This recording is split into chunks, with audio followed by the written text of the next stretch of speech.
You can save the money pretty easily, but it's more like who do you invest it with? There are so many groups, they all look and sound similar that advertise good deals and say they have a good track record, but it's really about finding the sponsor that you can relate to and you can trust. You're listening to The Life and Money Show, a podcast that brings you the stories and strategies of people who are living a meaningful and intentional life by design, building true wealth for their families, and impacting the world around them. And now here are your hosts, Annie Dickerson and Julie Lamb. Hey everyone, Annie Dickerson here together with the fabulous Julie Lamb. Julie, how are you today? I'm doing really good. We've taken the last week to take a little bit of a breather, and it's been so nice. We're heading into our 5th year. So we just hit our full 4th year, heading into our 5th year of running Goodegg Investments. And whew, man, a lot of work, a lot of growth, a lot of scale, and all of that. And it's just been nice to take a little bit of a breather. So I know you were also out. I remember when I first was telling people that I was going to quit my job to start a business. And I was like, I'd never done it before. So obviously I was like, I'm going to quit my job. I'm going to have all this free time. We'll grab lunch. I'll have more time. And then very quickly you learn that a business, especially a fledgling business, needs a lot. And in those early days, especially you and I were working our tails off. It was a constant. It was like having an infant, constantly needing more attention, more. And I think now we're at the 4-year mark going into the 5th year, as you mentioned. I think we're finally at a point where we're like, okay, it can kind of breathe on its own. We can kind of leave it for a week and it'll still be there. It'll still be alive and kicking. And we've got this amazing team behind us. But yeah, well, I think it's so funny because I think it was kind of like, if you think about it like this, like in the early days, you were the mom. Like you gave birth, right, to Goodegg, brought me on as a co-founder, and I helped out here and there with like night feedings. But in the first year, you were just rocking and rolling, and I was like, I'll help out. I'll change a diaper or two. I'll do some night feedings. And then now I'm like the dad with the toddlers. Like you're like, yeah. I gave birth. Yeah. Like I did all the night feedings. So now you go run with the toddlers, and I'm gonna go not doing it. But isn't that funny how it's kind of like, it's like now I gave birth to them. So you go now. Yeah. You go take birth. But yeah, it's so funny. But yeah, no, it's funny how these businesses turn into something else. So any entrepreneurs out there, and I know there are many of you who are considering either jumping into real estate full-time or some kind of entrepreneurial lifestyle, know that there is a phase in the early days where you really got to put in the work. And it's always helpful if you have a partner who's willing to help somewhere along the way, as Annie and I have had. So yeah. So. Well, I remember in those early days, one of the first conversations you had was with our guest today, Dr. John Zhou. And he was one of our very first investors way back in the day.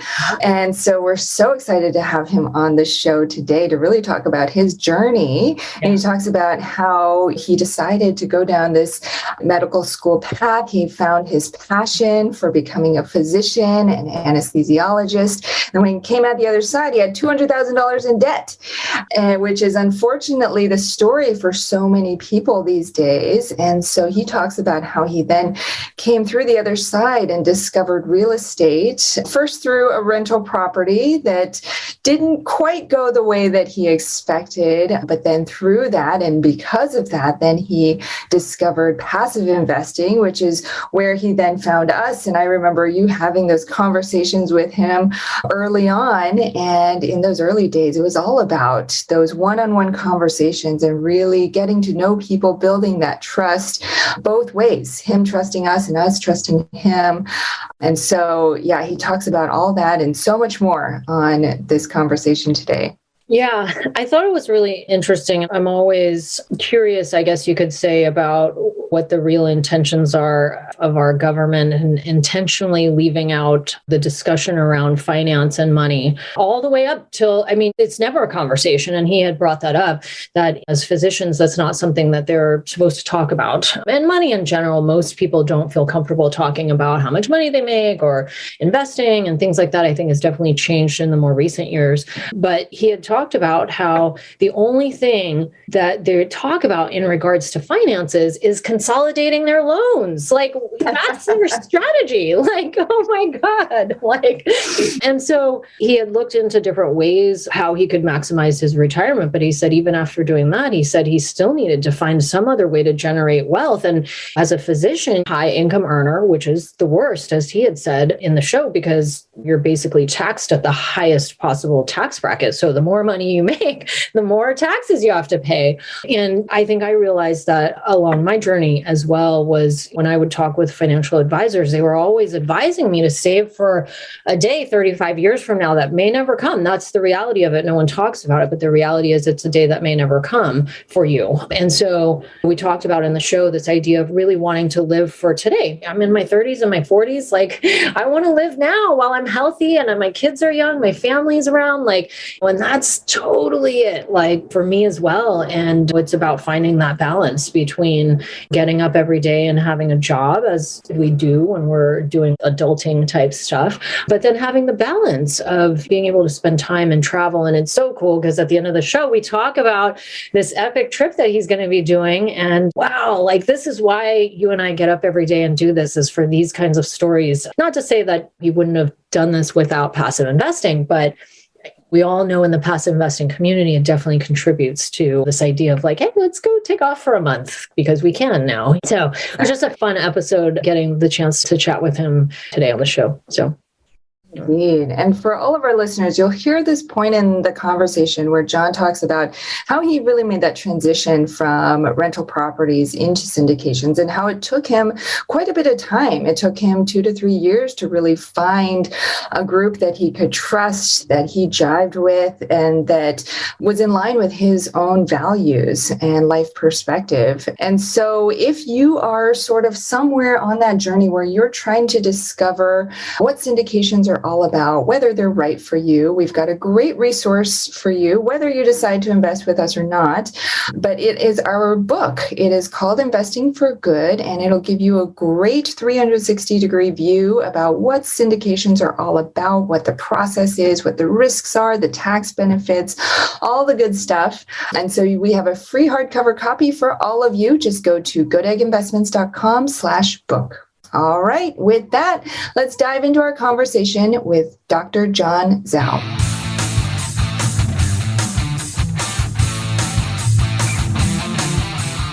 John, welcome to the show. How are you? Good. I'm doing great. Good. Well, we are thrilled to have this opportunity today to dig in with you on your story and the impact that real estate has had on your life. So start by telling us a little bit about your background and how real estate came to be part of your journey in the first place. Great. Well, first of all, thanks for having me. I've been listening to you guys and learning about Goodegg for probably 3-4 years now. And for me, I'm in the medical field. I'm an anesthesiologist. And as you may know, the journey is very long. We're usually early to mid-30s before you actually have a real attending job out of training. So when I finished my training program, I knew that my net worth was about close to negative $200,000, which is the average debt that students in U.S. medical school have come out of training at age 32, 33 years old. So I knew that I was way behind the ball in terms of saving for retirement compared to some of my colleagues from college that got a job at 22 and just worked and accumulated wealth throughout. So besides, I looked at how we can maximize retirement and put all the pre-tax and post-tax savings. But even after maxing all those out, I realized I needed another way to generate wealth that was going to be steady and also beneficial tax-wise. As you know, a high-earning W-2 job is the worst way to make money because we're taxed at a very high marginal rate, especially in California. That's how I looked into options for real estate. Did you always know that you wanted to be a doctor? Kind of. I mean, so I was influenced because my father and my mother's side, they were all family physicians. So I kind of knew going into college that was an interest and it was a good career, and then they liked what they did.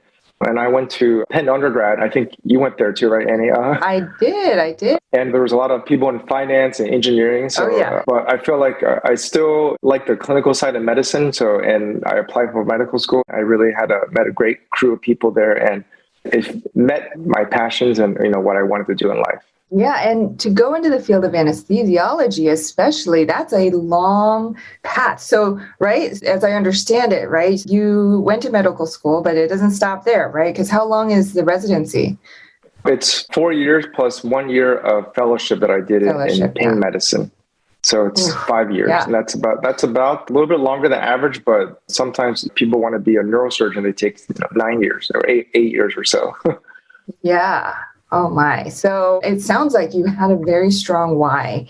Like you found this passion, and you had the family background as well. And you developed your own passion for the clinical side of things. And then that carried you through this path, and where you met a lot of great people, it sounds like. But along the way, it sounds like you probably also had friends from Wharton and with finance and whatnot who graduated at 22, got a management consulting job, and started right away with the six-figure salaries, whereas you went down this path where you accumulated more student debt as you went to medical school and residency and fellowship. And so tell us then, so you alluded to it somewhat. So but then in your 30s, right, you made it through this path, and then you got to the other side. You saw the light at the other side. You'd finally made it. Unfortunately, you were saddled with all this debt, and you're starting to learn about how to get out of that, right? And I think a lot of physicians actually, as I understand it, they don't spend as much time on the finances, right? They're like, okay, I'm just focused on my craft. I wanted to focus on this. Where did you start when you first started learning about all of this? How did you find the time, and where did you turn to find some of these resources? Yeah, that's a great point, because I think in medical school, versus people in law school or business school, money is part of the craft and what you talk about. In medicine, they don't focus on it at all. The only lecture we had about finance was how to consolidate your student loans at the end of medical school. And it was almost frowned upon, and it still is in the medical field, to talk about money, because people say you're supposed to do it for the clinical side and take care of patients, but it's a real fact that you still have to manage your finances and figure out what to do afterwards. So people like the White Coat Investor, that's like a website I've read since I was in medical school, and really just talking to my seniors or my faculty about how they're managing their money and what they do and different hobbies that they have for investing. And I try to teach that to the medical students that we have, or the residents, even other junior faculty that come on board, about basic things about managing debt or your finances and other ways to invest besides a 401k. And I think that's one area of medicine that's really, hopefully the culture can change where people can approach it without shame. Yeah, I'm so glad you brought that up, because it's such a pervasive cultural thing within the medical community. So you start talking to people trying different things outside of the traditional 401k and other investing strategies. And it sounds like at some point you unearthed real estate as a path. But as we know, there's so many ways to invest in real estate. So where did you start? Did you just jump in right away with getting a rental property? Did you house hack? How did you eventually come to passive investing? Before you answer that, John, I just want to put in there, because I know you mentioned that you had $200,000 in debt. And I know some people, when they get into or think about getting into real estate, they're like, I don't have the money. Tell us about how you stumbled upon real estate, but then how did you get yourself out of debt, I assumed, first? Or if anybody's listening and they're like, I'm $200,000 in debt and I want to do this and invest in real estate, but what are the steps even before you get there and invest and you have all this debt? How did you tackle that before you moved forward and even decided to think about investing, or did it all happen together? Yeah, that's a great point. What I mean was the student loan debt that the federal government charges an interest of 6.8%. And the interest, it adds on to the principal every year or so. Yeah. So what I did was there's this program called Public Server Loan Forgiveness, where if you work 120 payments at a 503c nonprofit institution, they can forgive your debt. Okay. So that was the path I led. But I know a lot of people, you can reconcile the debt into lower interest rate with private companies. But for me, I realized that use post-tax money to pay off that much money in debt will take years. And for me, I knew investing besides retirement and also other ways of income was more of a priority for me just because of the tax advantages. And I knew that the debt for me, at least for being in a public institution, was eventually going to be forgiven, which it was forgiven in November of last year. Wow, that's a huge milestone. Congratulations. Oh my yeah. gosh. Yeah. But I mean, in terms of real estate, I became an accidental landlord in medical school where we knew nothing about real estate. And it was 2007. I looked around the condos in Philadelphia, around the Chinatown area, and the realtor there would just say, oh, it's going to go up 40% every year. You can pay off your medical student loans, your tuition just by buying a place. I got a place for $330. Then 2009, 2010 happened. And then we sold it for 10 years later for $200,000. Oh, down from 335. But I think rather than being scared away from real estate forever, I used it to really learn about it and different market cycles and how a mortgage works. And I think when I got that property that my parents put the down payment for, I really didn't know anything. I was just some young medical student who was pretty naive and listened to what everyone else was saying on the street, which is basically, oh, the market's going up a third every year. You can't lose just by buying.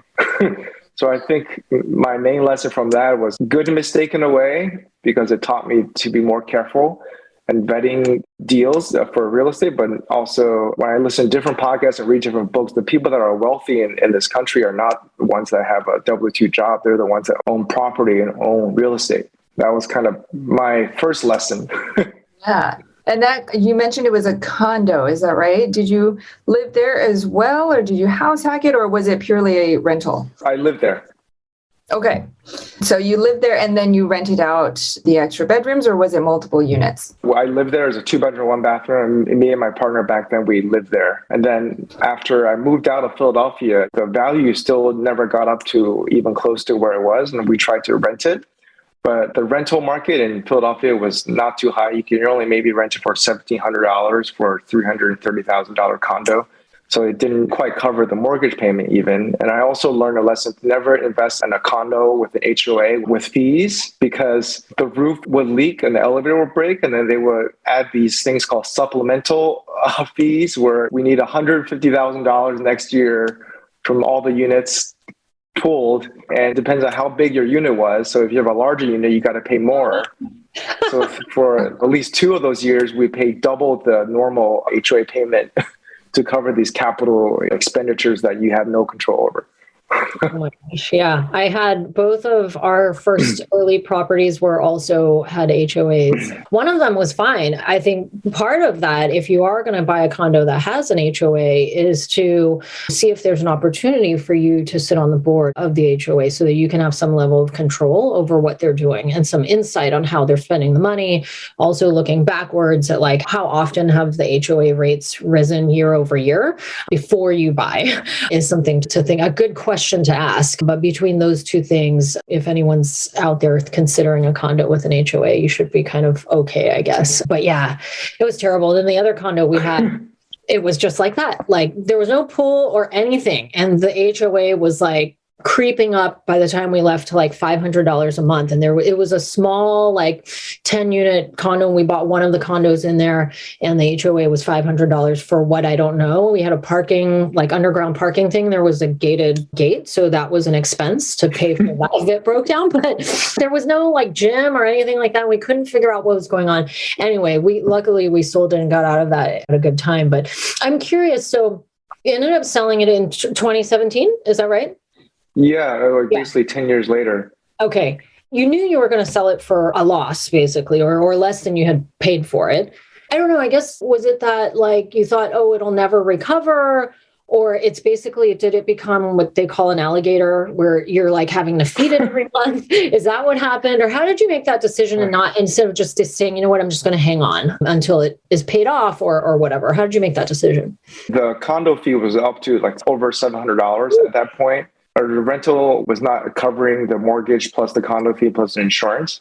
And that's just the rental market in Philadelphia at that point. And the overall market was not increasing around that area.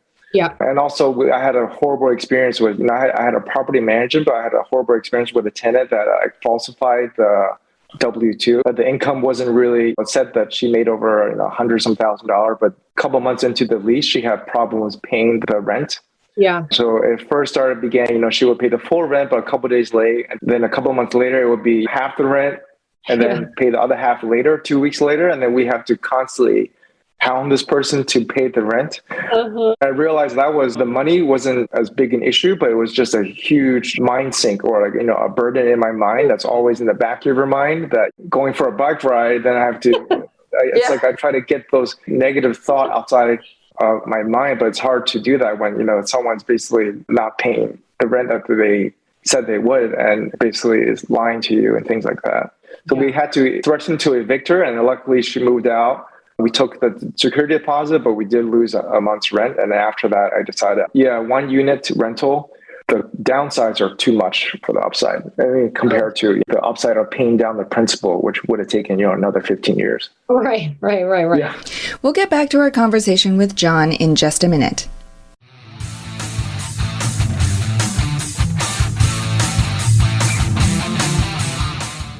Have you been thinking about investing in real estate, but aren't sure you have the time or the desire to manage the investment? Perhaps you're afraid, like we were, that you'll make the mistake of choosing the wrong market or the wrong team and lose your entire investment. Well, that's exactly why we created the Goodegg Investor Club. We do the work of identifying solid real estate investment opportunities in the best markets around the country and then partner with you to acquire these investments, and then we'll all share in the returns. We'll identify the growing markets, strong, experienced teams, and the solid deals. We do all the heavy lifting of managing the tenants and the renovations, and as a passive partner, you get to enjoy all the benefits of investing in real estate: monthly cash flow, long-term appreciation, and the ongoing tax benefits. When we first discovered passive investing through real estate syndications, we realized it fit perfectly into our busy lives. We could put our money to work for our families, work less, and get more time back in our days so that we could focus on what matters most and discover our true passion and purpose in life. We've now helped hundreds of people invest passively in real estate syndications and are seeing the positive impact it's had on their lives. We invite you to partner with us by joining the Goodegg Investor Club today so you can start putting your money to work for you and get more time back in your day, because we know that when people have more time in their days, they can do the true work they were intended to do, and the world will be a better place. To sign up for the Goodegg Investor Club, go to goodegginvestments.com/invest and we'll take it from there. That's goodegginvestments.com/invest.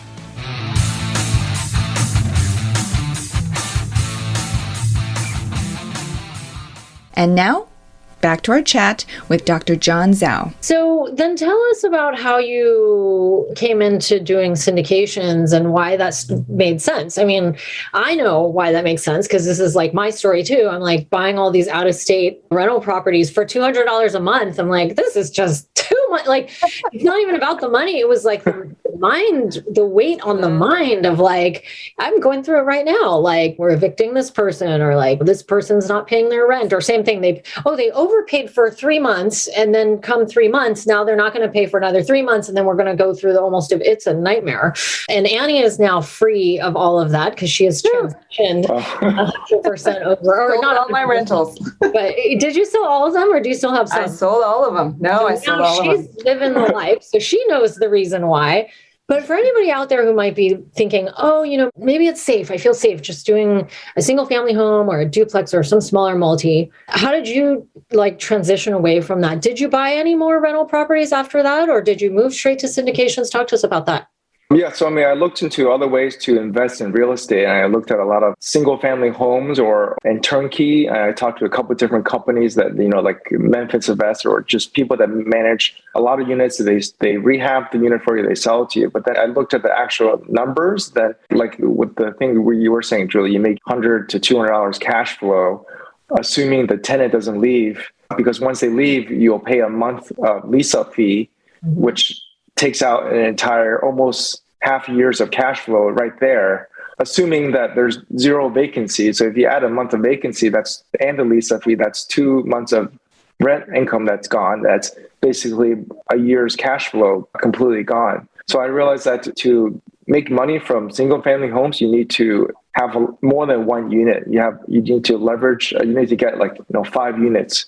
But to do that, if you put 20% down on a $200,000 home, that's about $50,000 each. You need hundreds of thousands of dollars cash pretty quickly to do that. So then I looked into other ways, and I read a little bit about syndications. I know I was honestly 2 to 3 years before I actually did my first investment, with you guys 3 or 4 years ago. But before that, I've been just looking at it and going on different sites like, Realty Mogul or just other crowdfunding sites that have similar deals. But the issue with those is that every single deal looks the same after a while.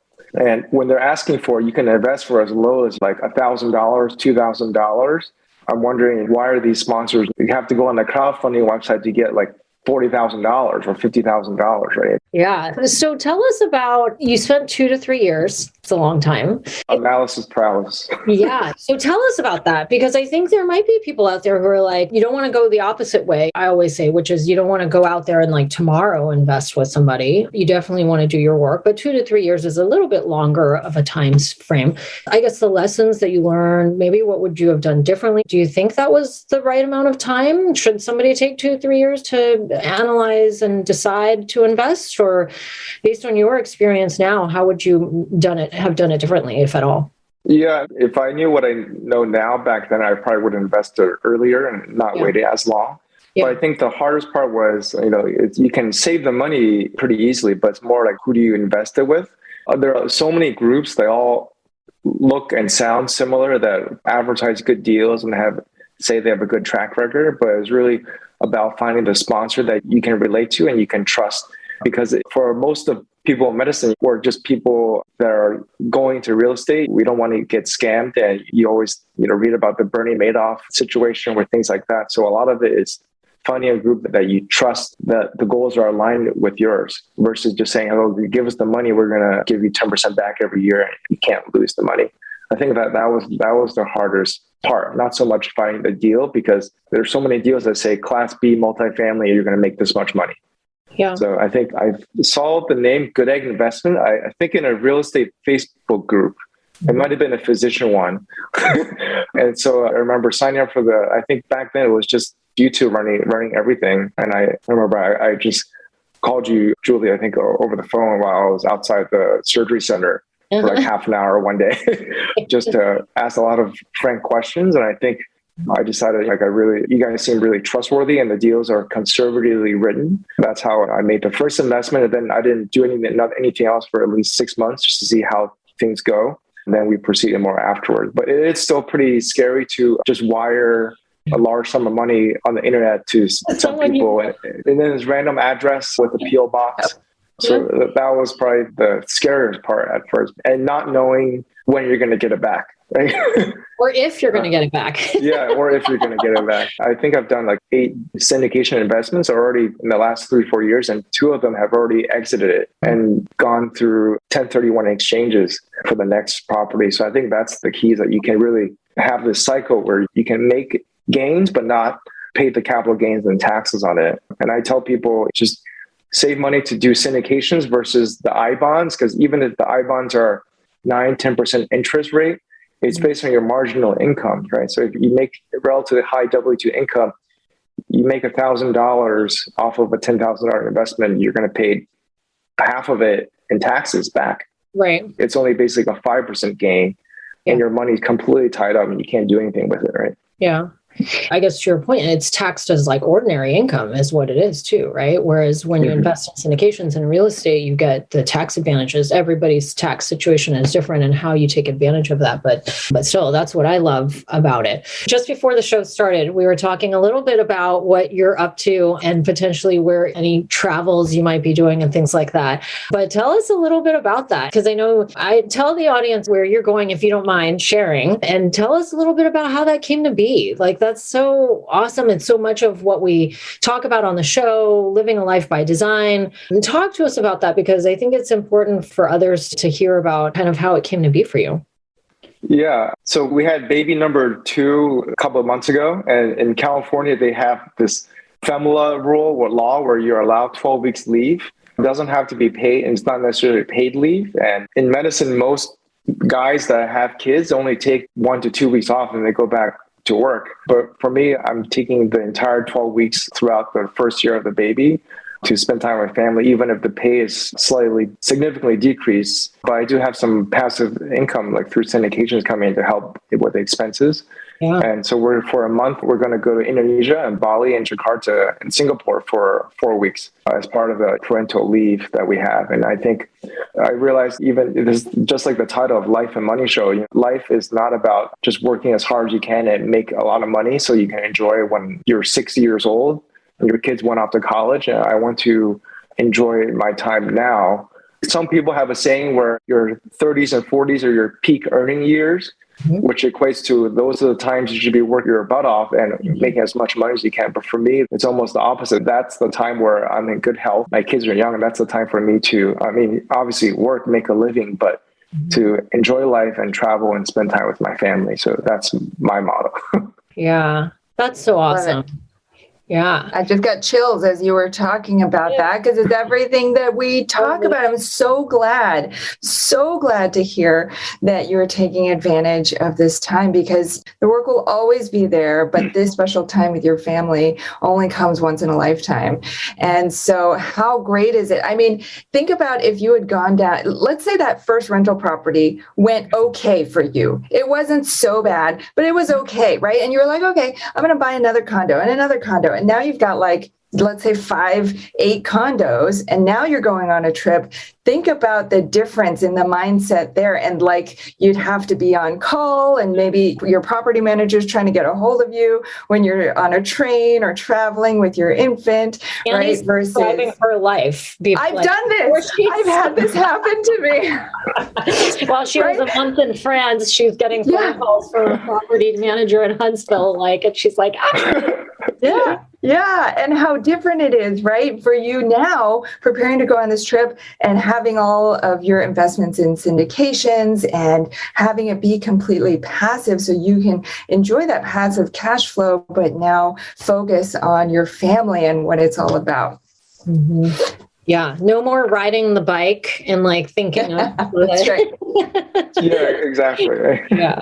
Well, that's so awesome. I'm so excited to hear that. Stories like yours, John, that is why Annie and I get up every morning and leave our kids for the day. And we do is to get to hear stories like this and hear the impact and see the impact. How wild is that? That's so awesome. And just really excited for you. So are you guys going to be traveling anymore beyond this? Or is this just this year, kind of see how it goes because of the leave? Or is this going to be a new trend for you guys to take off and do vacations and things like that for longer periods? What do you think? I think, I'm switching jobs actually in July. So after we come back, I have 2 more weeks working, then I have another 3 weeks off. So we'll plan a longer trip. But I think hopefully our goal is to do one of these long trips at least once every year. And then in 3 to 5 years, I want to be working 0.8 FTE, or basically 80% of 40 hours a week. So 32 hours a week on average as my full-time job. And that will allow me to have a lot more free time to do things like this, or even small trips to Yosemite, things like that. Yeah, love Yosemite. We went there last year. It was my first time I had ever been there, and which is wild because I've lived in Northern California for 30 years. last 30 years, 35 years, and never went. But Yosemite is one of my favorite places to go.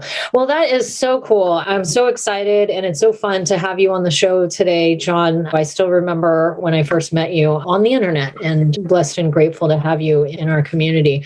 All right, we're going to move on to the last part of our show, the Life and Money Show Spotlight Round, where we're going to ask you a couple of questions around life and money. So the first question is around your life and money. So what is one thing that you're doing right now to live a meaningful and intentional life by design? I think it's taking care of myself, which is having a good diet and try to exercise a little bit every day or multiple times a week. And that's one way to also, with busy family and little kids, is sometimes, you go a whole week and you haven't done anything for yourself. And that can really add up and be mentally taxing.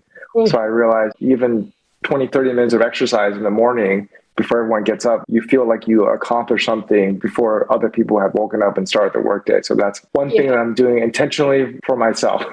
Yeah, it's such a good point. And I think with everything that we have going on in the world, filling our cup has been a topic within Goodegg as well. And for both Annie and I, as mothers and as entrepreneurs, trying to find that time and prioritize that time to take care of ourselves is tough. It's really hard to prioritize that. It's always like, I feel like I can't go sit on the couch. Like I got 3 kids to feed, my husband needs me, I got work obligations. But what a difference it makes when you do take that time. And I also get up early in the morning. I feel like it's my own time to myself where you can have that peace and quiet, especially your kids in the ages they are. You need that time for sanity's sake. So I love that. So for anybody out there listening, try it for a week or two, prioritizing yourself and taking some time to meditate, taking some time to move your body, taking some time for hobbies and all that kind of fun stuff. I don't know if you do all of that, but that's another thing I'm trying to get into too, is finding time for creative stuff. So that's awesome. I love that. All right. Well, second question is around others' life and money. So what is one life or money hack that you can share that will make an impact in others' lives right now? Well, I think travel hacking with credit card points and bonuses, is one way that we've been able to really travel as the way we do and stay in nice places without spending as much. So me and my wife, we sign up for different credit card bonuses, pay them off, obviously. For this trip to Bali, we're flying business class Singapore Airlines, Wow. $10,000 per person ticket, but we're using points to go on there completely free pretty much. So I think that's my travel hack. And just because tickets are expensive and hotels are expensive doesn't mean that you can't go places. Yeah. So real quick, top 2 favorite credit cards. American Express Platinum card. Okay. And then also we got the Capital One Venture X just for the points. And mainly it's because for people that like to travel to Asia, Singapore Airlines is a transfer partner for like Citicorp, Chase, American Express, and Capital One. So you can get any of those different credit cards. It all pools into Singapore Airlines. Okay. I'm curious, why did you choose Capital One over the Chase Reserve? That's usually one of most people's top credit card in their life for travel and dining and all that kind of stuff. Mainly the Chase Reserve, the sign-up bonus is a lot less now. It's only maybe like 50, 60,000. And the Capital One, it's 100,000 sign-up points. I know what my next credit card is going to be then. We just got the Platinum, the Amex Platinum, so that'll round out our portfolio and our wallets, Annie. All right. Well, that's awesome. That's so cool. Yeah, I got into that last year. We've done a couple of episodes on credit card hacking on the show. And also paid for a bunch of stuff travel that we did last year too. So love that. Awesome. Okay. Well, last question is around life and money in the world. So what is one thing that you're doing right now to make the world a better place? I will have to attribute my wife, Fania, to this. So she's Indonesian, and then we use extra income that we have, and she uses it to fund schooling for kids in her village, or private school, and for kids to go to good high schools or nursing school or different vocational schools in her small village town where she grew up in Indonesia. I think that's something that she does for us that I'm proud of. Wow, that's amazing to have the chance to give back in such a meaningful way and to take your kids as they're growing up to show them the impact as well. That is absolutely incredible. Well, John, I know we've just skimmed the surface of all that you do, but tell our listeners if they want to follow what you're doing and what you're up to, what's the best place that they can go? Well, I have a Twitter handle called Acute Pain JZ and Acute Pain Anesthesiologist, and I talk about different aspects of anesthesia and pain management, but also I like to talk about personal finance for people in medicine. I love it. Well, we'll have that for our listeners in the show notes. Dr. John Zhou, father, anesthesiologist, successful real estate investor, and of course, world traveler. Thank you so much, John, for being here with us and our listeners today. Thank you. Thanks for having me. You've been listening to The Life and Money Show, the #1 podcast for people who, like you, are living a meaningful and intentional life by design, building true wealth, and making an impact in the world. For more resources, check out goodegginvestments.com and be sure to join the Life and Money Show community on Facebook. And if you got value out of the show, please subscribe and give us a 5-star review so we can continue to bring you amazing new conversations.